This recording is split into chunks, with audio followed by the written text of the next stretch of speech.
মস্তানি আয়, তবে ওই মস্তানের আশেপাশে কিন্তু মস্তানি করা যাইব না। একটা কথা মনে রাখবেন, অলির ভক্তরাও কিন্তু অলি। যারা অলি আউলিয়ার ভক্ত তারাও আল্লাহর অলির মধ্যে চইলা যায়। তাইলে ওই স্বভাবটা দিলের মধ্যে রাখতে হবে, ওই প্রেমটা আপনার অন্তরে থাকতে হবে। যদি আপনার জীবনে কোনো ভালো আমল নাও থাকে, অন্তত একজন আল্লাহর অলির দরবারে একদিন আইসা একটু বসছেন, একটু সময় দিছেন, হতে পারে আল্লাহ ওই অলির উসিলাতেও আপনাকে ক্ষমা করে দিতে পারে।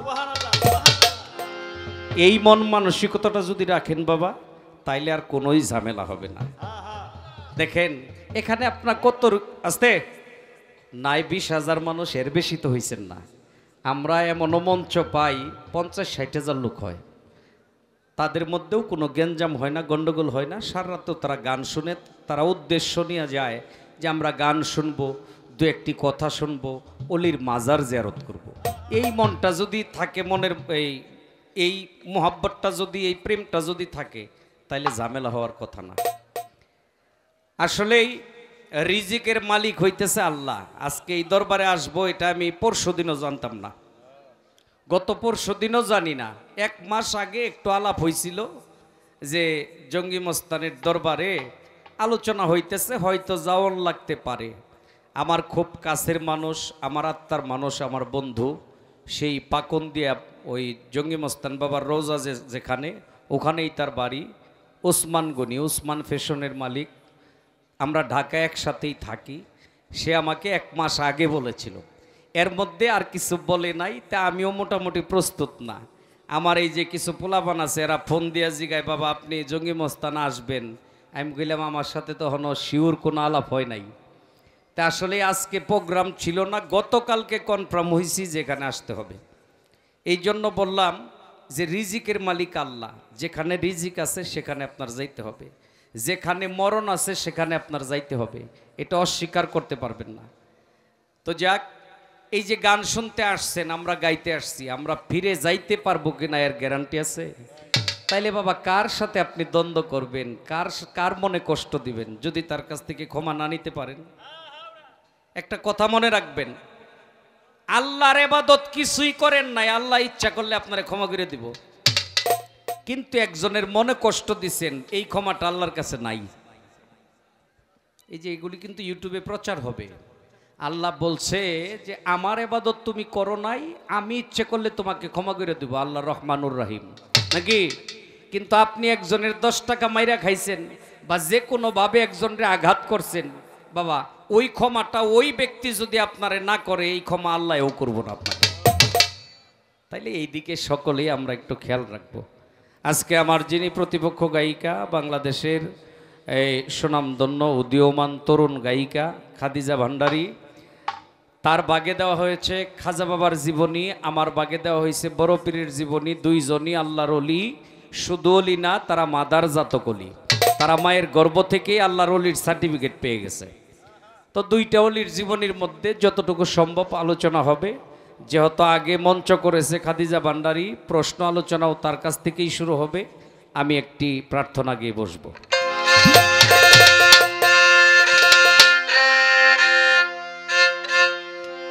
একটা মানুষ সারা জীবন ভৈরা যদি আল্লাহ আল্লাহ আল্লাহ আল্লাহ করতে করতে মাটি গর্তও করে ফেলে, আল্লাহ কয় আমি তার প্রতি সন্তুষ্ট হই না যেই পর্যন্ত আমার হাবিবের গুণগান তার ভিতরে না আসে। লা ইলাহা ইল্লাল্লাহ যতই কোন, শেষে ফিনিশিং দিতে হবে মুহাম্মাদুর রাসূলুল্লাহ দিয়া। আস্তে, তাইলে আমরা সকলেই আল্লাহর ওলিদেরকে মোহাব্বত করব, আহলে বায়াতকে ভালোবাসবো, আমরা নবী প্রেমিক হব। নবী প্রেমিক হইয়া যদি এই দুনিয়া থেকে বিদায় নিতে পারি, আর দয়াল নবী যদি আমাদেরকে উম্মত বলে স্বীকৃতি দেয়, তাহলে আল্লাহর বান্দা হিসেবেও আমরা স্বীকৃতি পাব।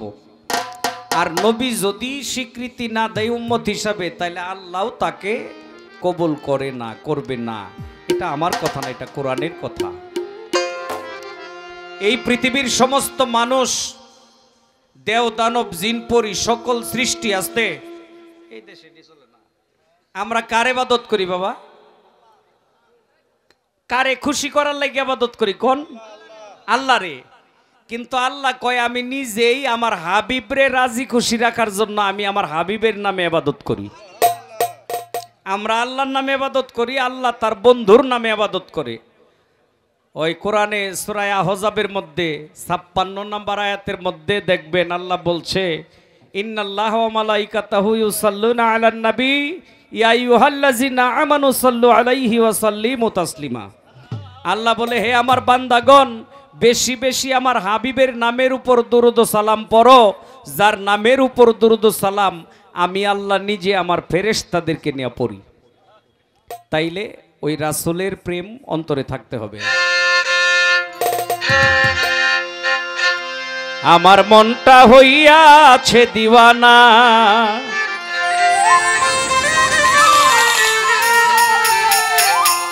আমার মনটা হইয়াছে দিওয়ানা, আমি যাব সোনার মদিনা।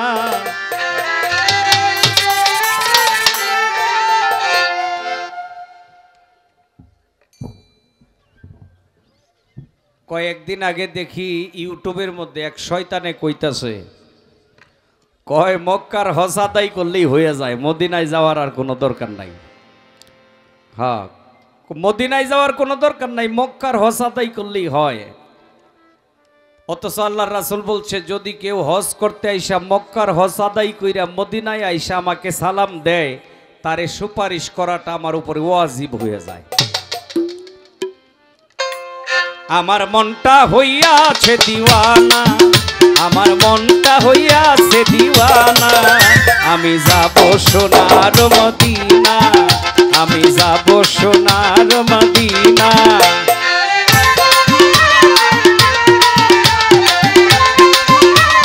ভোকাল কমছে, ভোকালটা বাড়বে।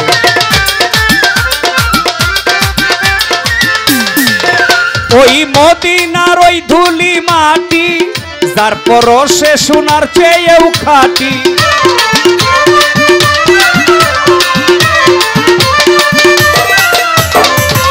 ওই মদিনার ধুলি মাটি, যার পরশে সোনার চেয়ে খাঁটি।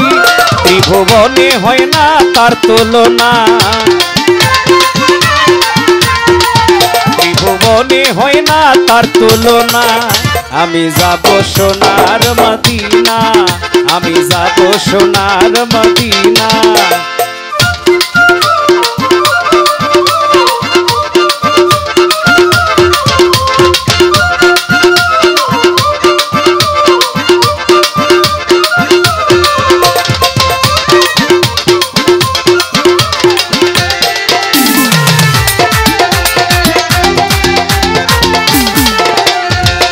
চন্দ্র সূর্য আকাশে বাতাসে আমার নবীর প্রেমেই মজে আছে।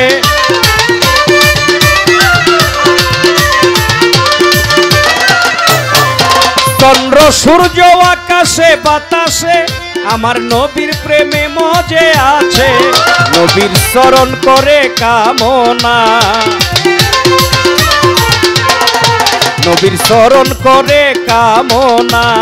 আমি যাব সোনার মদিনা, আমি যাব সোনার মদিনা।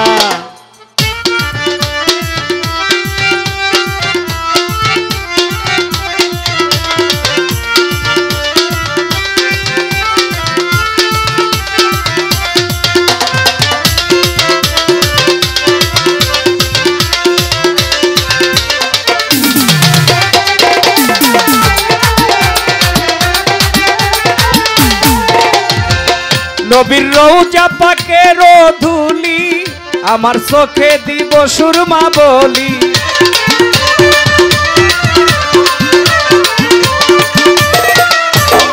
দয়ালের রওজা পাকের ধুলি আমার চোখে দিব সুরমা বলি। ধন্য হবে পাপী দেহখানা, ধন্য হবে পাপী দেহখানা। আমি যাব সোনার মদিনা, আমি যাব সোনার মদিনা।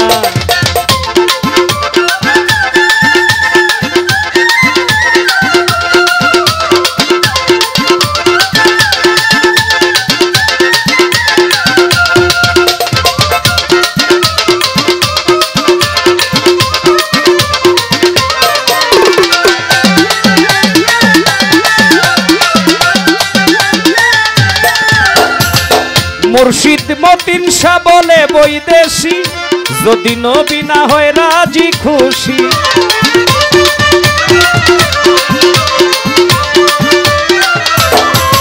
আমার মতিন শাহ বলে বৈদেশি, যদি নবী না হয় রাজি খুশি।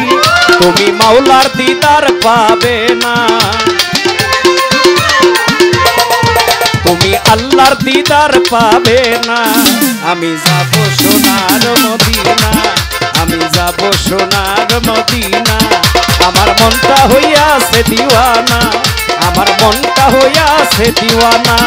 আমি যাব সোনার মদিনা, আমি যাব সোনার মদিনা, আমি যাব সোনার মদিনা।